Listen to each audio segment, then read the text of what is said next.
Hey guys, it's William. I just wanted to share a quick practice strategy that might save some time in the practice room. So let's say you want to work on a figure or a measure or a passage or something. You're just practicing. And of course you're thinking about the sound you want. Let's just say it's a simple 5-finger pattern in a C major scale. And so you're thinking about the sound, you're just doing 1, 2, 3, 4, 5. Let's see. It's kind of a uplifting sound.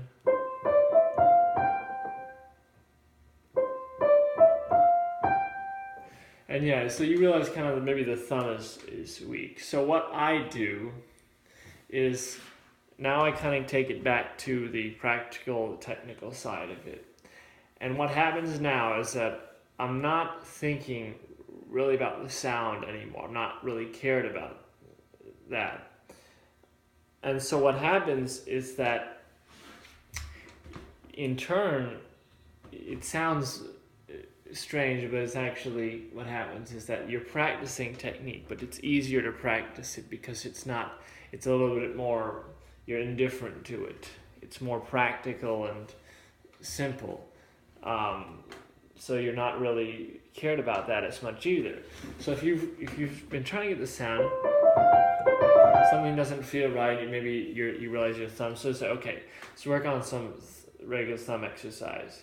So now we're just doing a plain old technical exercise. It's almost like people say, well, when I do technical exercises, I can even read a magazine.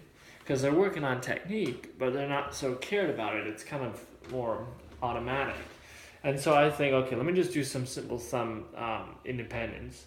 So I want to just play C 10 times in a row with the thumb. So I'm just going to do it.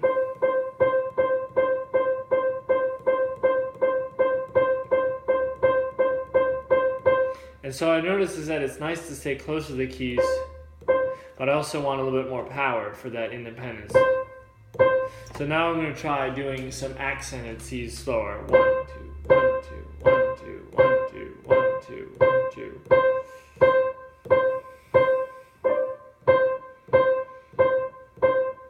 That's the goal. That's all I'm cared about is doing those accented.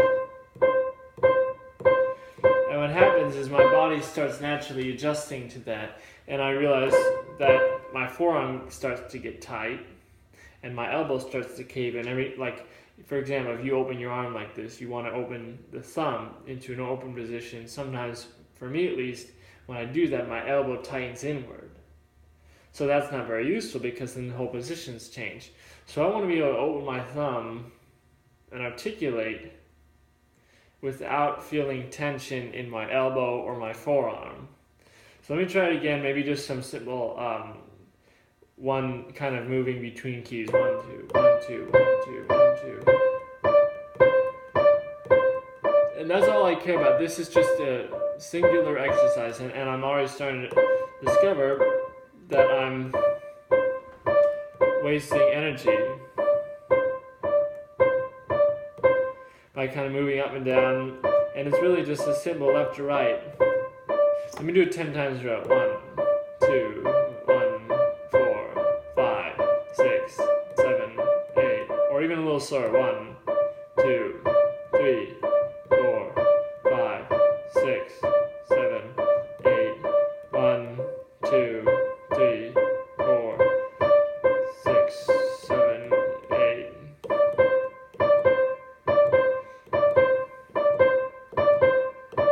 And gradually, as I'm doing that, I'm able to relax my forearm more and my elbow. They're kind of just neutral.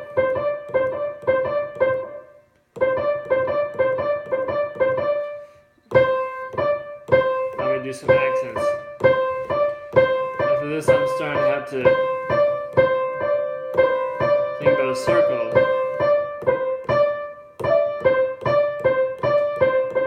But again, the priority is it's a little bit more simplified because you're kind of breaking it down. You're just thinking about practical exercises and in very isolated instances. So you've worked on that technique. Now you go back. You want to think about the sound again.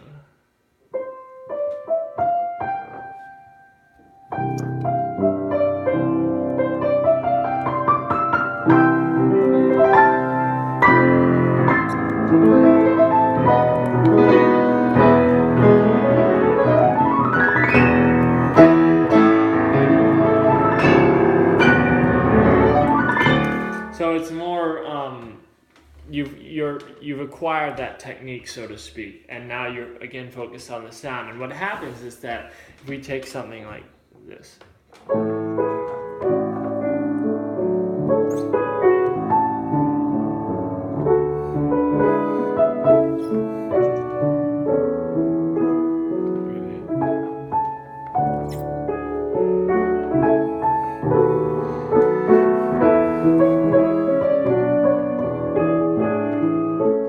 The more that you've learned a piece and refined the sound, and the more that the sound's developed in your ear, the more that the more advanced the technique is. So when you go back to really focusing on the sound before and after you've even touched the piano, you'll notice that your technique is a little bit more, the proprioception is smoother, the technique is a little bit more advanced, as it should be.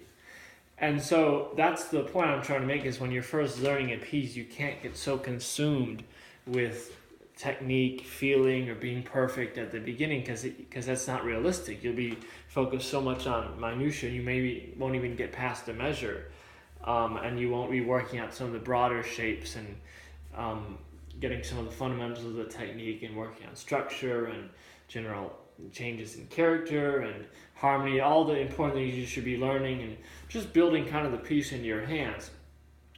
And so so that can be the danger of starting a new piece. But this kind of philosophy, I guess, an approach, helps you be a little bit more efficient when you're first learning a piece, because you can obviously think about sound when you want to, but when you're practicing, you can really get a lot accomplished, and you'll be working on technique.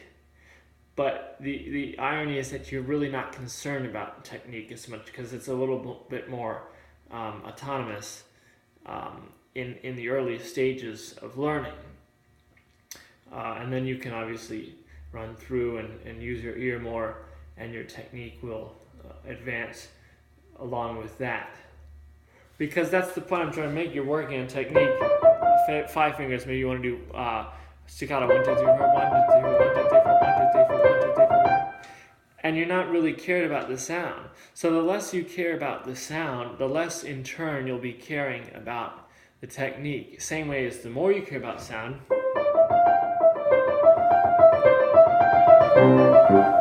the more that you'll be starting to assimilate your natural technique and what technique you've worked on, but the all the facets of your body and the rest, the proprioception becomes much more advanced, because that's your priorities in the ear, the sound that you want. So that's kind of an interesting correlation I've been kind of discovering this week, and I hope that this makes sense, and maybe it will be of use to you. Thanks.